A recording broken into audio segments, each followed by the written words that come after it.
What is up, guys? Welcome back to the channel Everyday Carry for Everyday Guys. So, those of you who follow the news in South Africa and globally, actually, Durban is once again in the shit. If you don't know what's happening, in the past week or so, Durban was apparently hit with 5 months worth of rain in over the course of like a day or two, and their social infrastructure is collapsing even further than it collapsed after the riots that happened in 2021. So, not a cool place to be right now. And then also, obviously, with this comes lack of water, electricity, and obviously that old thing, looting, which is going down in Durban again. People I speak to, or friends of mine in the security sector, and armed or responsible civilians have sent me pictures and videos of looting going down again, which is not a great thing. And as a result, I've pushed up my reviews and my talks about overt gear, plate carriers, battle belts, that sort of thing. This is going to be like a first introductory video to that. Before I do the reviews of the things, I want to outline why you should own this gear as a civilian. And I'm going to, in a very broad, roundabout manner, give you like 3 reasons as to why you should own this kind of gear. Okay, I've got everything listed on the laptop here so I don't forget, because believe it or not, I do forget about 70% of the things that I want to tell you guys. But reason number one, a lot of people will say that owning this sort of gear is of no use. By the way, if you're wondering why I'm wearing this, it's 11:28 on Saturday the 16th in the evening. And I really want to get good with my draw stroke on this level 1 retention holster, and it is a lot different to a standard holster. So I thought I'll practice a bit, then do the video. I'll have it on for the video, which kind of ties into what I'm talking about. Anyway, the question of does having all this gear as a civilian make a difference is going to be sitting in your cupboard or wherever the case may be for forever almost. And I want to answer it this way. If you have this gear, if you have a battle belt, a plate carrier, and we'll talk about all these things, even if you have a bug out bag,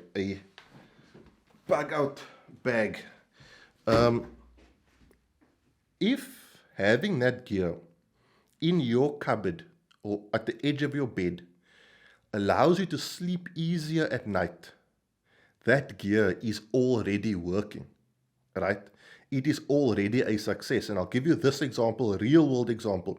A few weeks ago, those of you who follow my channel will know, a neighbor 2 doors down, female, lives alone. Her house was attempted to be burgled. People attempted to break into her house.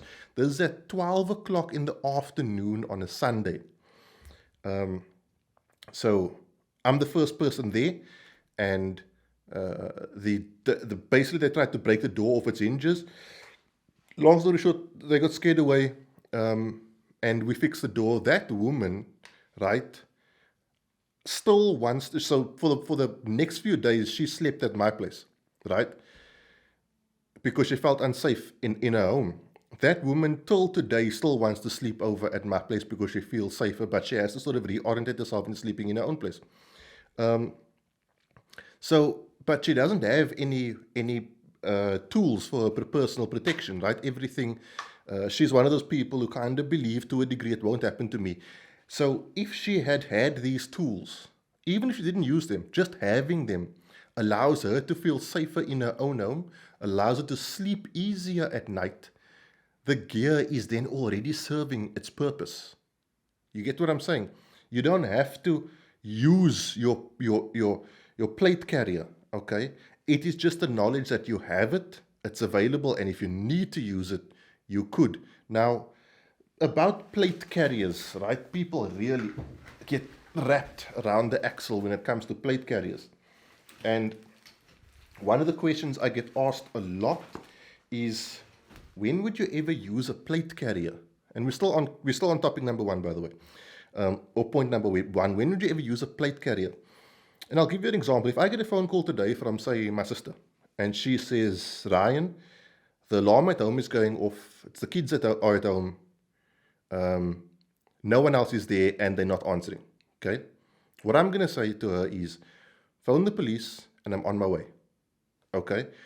Now, do I have time to put on my plate carrier. Well, that kind of depends on the plate carrier you have. So I'm going to want you to count me down. So let's say 3, 2, 1.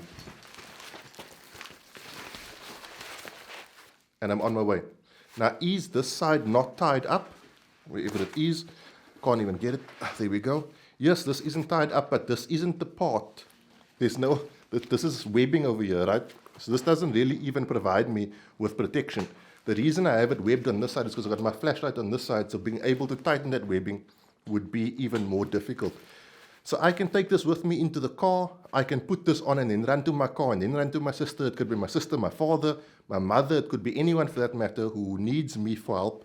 And if it's a situation that is perceivably life-threatening, you might want to have something like this at your disposal, because having a plate carrier does a couple of things. And not just a plate carrier, having a gear carrier that you can carry on your person does a couple of things. One, if you've got plates front and back, it increases your survivability. If you are alive, it means the people you're trying to rescue, even if it's yourself, remain alive.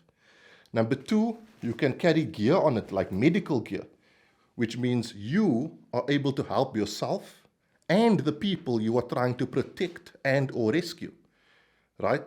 Number three, it allows you to carry ammo, which means you can stay in the fight longer and protect yourself and the people you're trying to rescue or protect even longer. Now, the catch is, and this is point number two, guys, if you need this kind of gear, the moment you need it, it's kind of like a tourniquet. If you need a tourniquet at a particular moment, you really, really need a tourniquet. Okay? There's no situation in life where you kinda need a tourniquet. If you are finding yourself in a situation where you need a tourniquet, you need that tourniquet ASAFP. If you're finding yourself in a situation where you need a plate carrier, or where you need a battle belt, or where you need spare mags, or a tourniquet, or medical gear, guess what? You really need that gear. That's point number two. Don't wait until it's too late to order, because if you don't have it by the time you need it, it's too late. Okay? This is the kind of gear that epitomizes, in my opinion, EDC, which is rather have it and not need it than need it and not have it. Now, the question is, do civilians in South Africa and by extension anywhere else in the world need this kind of gear? And to that, I want to pose this question to you. South Africa has a really high police death rate, right? From April 20, let me just get my stats here.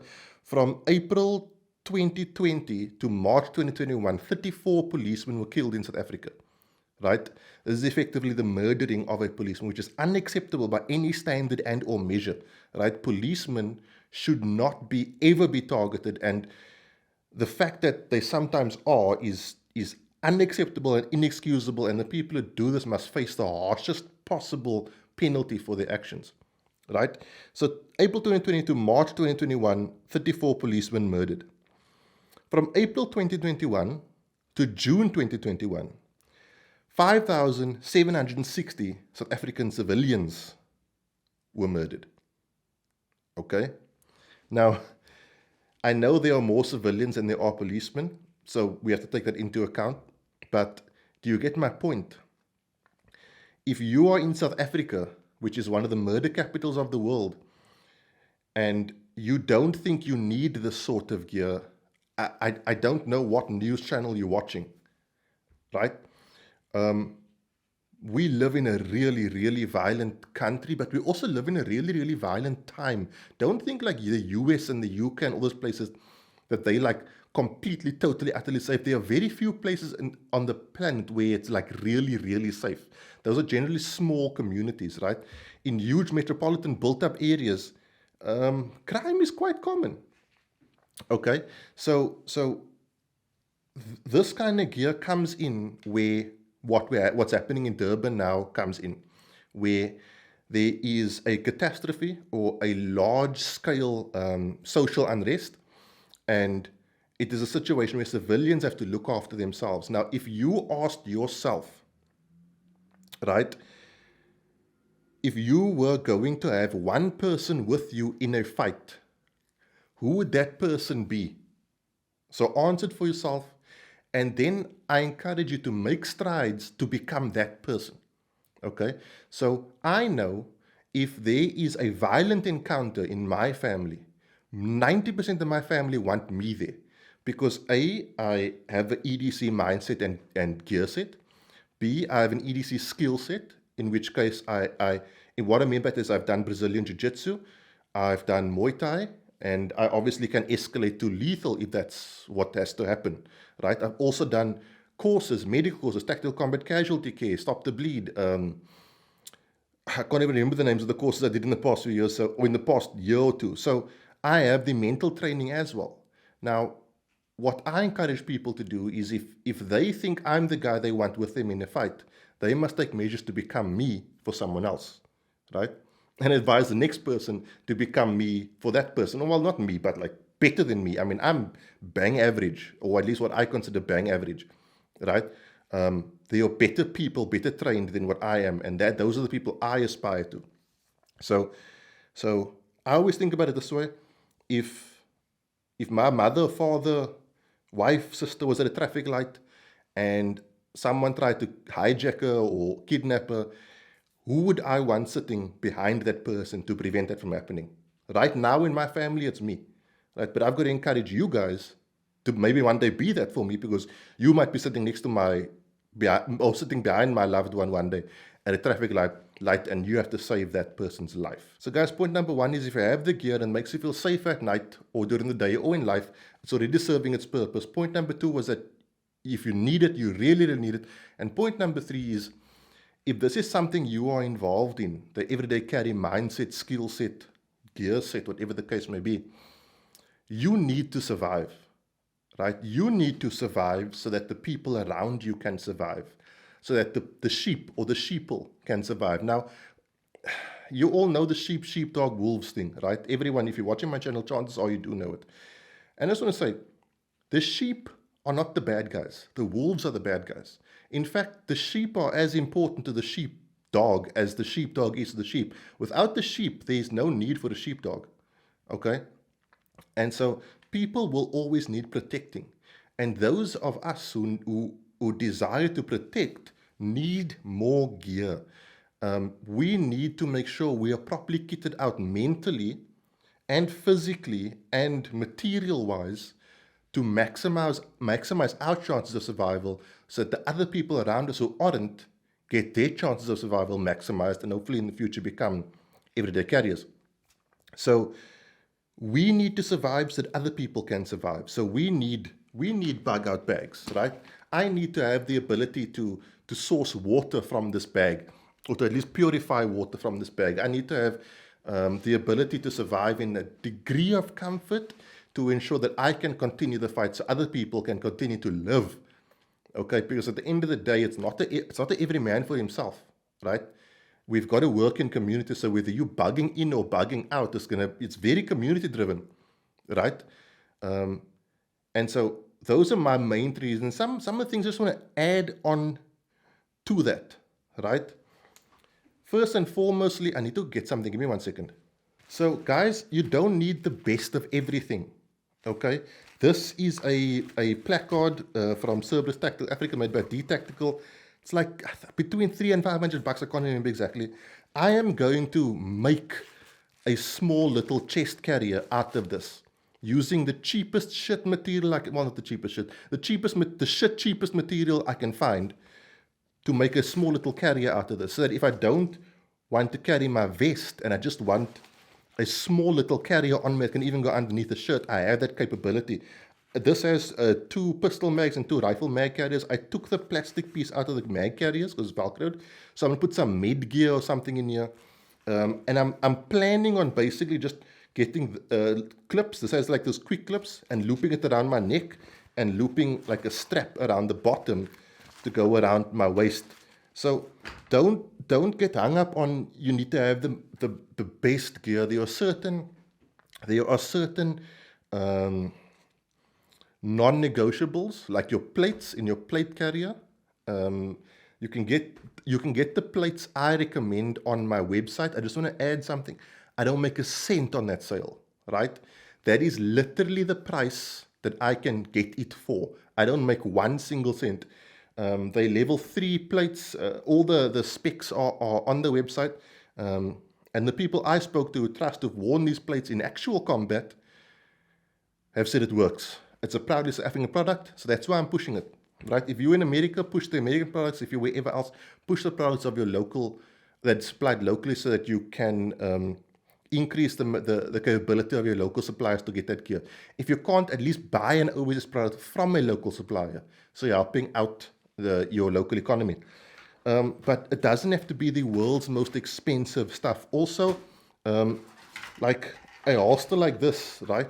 This is a Southwest holsters Mamba, basic Mamba, and a Safariland UBL. This will probably set you back about 1.6, give or take, this whole setup. And this is just like a strap from a backpack that I just cut off and had Michelle sew together as a leg strap. Now, yes, I'm running something way more fancy, but I have the opportunity to don't let economics prevent you from being capable. That's very important, right? So if you need to make a plan to have this gear, if you can't afford it and you need to retrofit shit, I encourage you to do it, because that's the kind of thing that can save your life. Guys, another thing I want to talk to you about is this pants. I don't know how well you can see it, but this pants sits in this configuration at the edge of my bed, right? If I have to get up, and I've mentioned this before in videos, if I have to get up, I literally get into this pants as if like a fireman getting into their protective gear. I just put my feet in, pull the pants up, and I lock the belt, and I've got a Core Essentials belt on it. But on here is a Bravo concealment holster. So within the space of the same time that it would take any other person to put on the pants, I have the pants on. Now, am I always going to be able to get this pants on? Well, that depends on how early I hear the bump in the night. But again, like I said, if I get a phone call from my sister or whoever and they say they're in trouble, I literally jump into a pants and have a holster rigged on it and I'm out the door. So having that kind of preparedness gives me peace of mind, and that already, like I said, justifies the gear. Also, guys, I just want to remind you that there are 2 other aspects that are very important when it comes to carrying this gear. Like, this is something I carry with my plate carrier. Inside here is a water carrier with a bladder right here, as well as a gas mask and some other things. Physical fitness, right? Don't kid yourself. If you can't run, if you can't jump, if you can't climb, you are going to struggle, and you're more than likely going to be a liability. Okay, so maximize, or try to maximize your physical fitness. I'm not saying you need to be an Ironman. Just make sure you can do certain things. Carry your own body weight on your legs and on your arms. Carry someone else's body weight as well, like your significant other. If your significant other is 160 kilograms and you 40, well, not 40, it's a bit little, and you are like 70 kilograms, you're going to have to make a plan. You have to understand your capabilities, right? And you have to then equip your significant other with the tools to know, listen, if you go down, I can't carry you, right? So we're going to have to ensure you have the right gear to make sure you don't go down. Okay? And then emotional fitness, and let's call it even spiritual fitness. If you have to use this gear, then chances are most of us who are like normal, I wouldn't say normal, but most of us believe in something. And if you are going to have to combat that belief in order to use this gear, right, you need to prepare yourself for that. Are you prepared to actually defend yourself if it costs the life of another person? It's something you need to think about. It's something I actually spoke to a priest about, right? Because I'm serious about this shit. And I want to know who I am and where I am before I have to experience it. Because experience is something you get shortly after you need it. That is something I learned in life, but also it was very eloquently put like that by Pat McNamara. Okay, when I was hijacked, I learned a lot of things, and I learned those things shortly after I needed to know those things, right? So make sure you mentally and physically prepare yourself for that fight. And I'll tell you what, there's very little times in life where being physically fit is a bad thing. Okay, you're going to increase so many things. You're going to increase the quality of your life by so much just by being able to be physically fit. If you are an older person, think about what's going to happen if you are targeted and your wife is with you. Can you drag her out of somewhere? Can you drag her out of a burning house? Okay, so those are things you need to know about. And one of the things I always arc back to is Hurricane Katrina. The first person was killed for their commodities after, I think, 3 days after Hurricane Katrina hit, right? 3 days, and people were killing each other. I think it was 3 or 4 days, I can't remember exactly. Either after it passed or after it hit. People will kill you in order to survive. It's very, let me say that again. People will kill you in order to survive. The problem we have in South Africa is people will kill you for no other reason but a thought passing through their head. Wars aren't really fought on distant frontiers anymore. South Africa has a higher civilian, or over a 2-week period, at some point last month, had a higher civilian death rate than the war happening in Ukraine. Wrap your head around that. Now, guys, something I do just want to talk to you about to end off, right? The gear I run, okay, whether it be Southwest holsters, whether it be the Global Phalanx Aspis plate carrier, or my backpacks, mags, mag carriers, tourniquets, whatever the case may be, the people I talk to are people I trust, okay? I can't talk to your people. I don't know who your people are. I encourage you to talk to people you trust. The people I talk to are generally people who have used these things in real life. I know someone very close to me. We trained together and he trained me. He's currently in Ukraine running a lot of the same gear I'm running. Okay. This Global Phalanx Aspis plate carrier belonged to him and he wore it overseas as is. Well, I made some modifications to the outside, but the internals as is. I'm not running gear that I think or that I know is untested. I'm running gear that I know is tested. However, if you don't trust me, you don't have to trust me. But I do encourage you to get this gear from the source you find reliable. If you feel my methods don't suit your standards, that's great, but don't lose the message. The message is we all need to be prepared. You might be behind my wife at the robot. I might be behind your wife at the robot. Okay? If you want to buy a condor plate carrier as opposed to this, buy a condor plate carrier. It's cool. I'm just glad you're in the mindset, right? Because that mindset generally evolves into a capability that is above the average person's capability. And that's all I want. I think the community really needs to come together and we need to understand that we are not each other's enemy. If you run something I don't run, it's not a big deal, right? It's cool.